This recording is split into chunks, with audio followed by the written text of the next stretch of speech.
कल रात तक मिल जाएगा सारा। नमस्कार, प्रणाम आप सबके भाई, हम प्रमोद और कल मुझे 2 मिलेगा, परसों में वीडियो छोड़ दूंगा।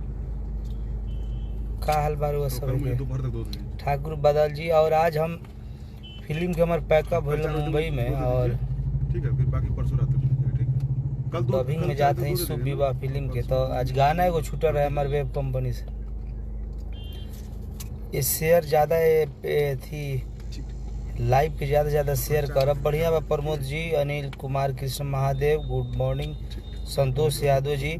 और 10 तारीख से लखनऊ में आवत हैं संतोष शूट बा। पंकज प्रेमी प्रणाम, सोनू यादव नमस्ते भाई, अनिल जी, रवि जी, आरा।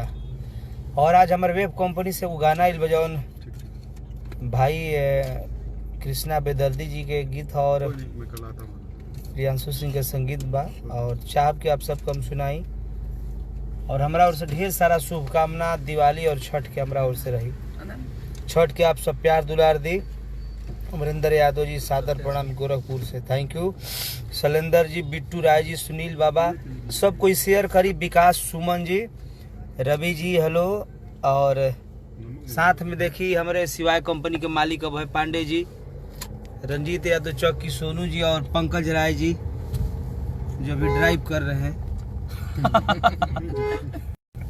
हम लोग को भाई यहाँ का लाइसेंस नहीं है तो पंकज जी ज़्यादा ड्राइव कर देते हैं मर्सिडीज का।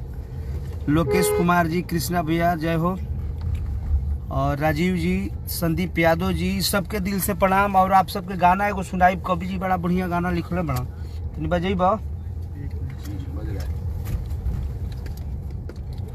तो गाना के आप सब शेयर जरूर करब।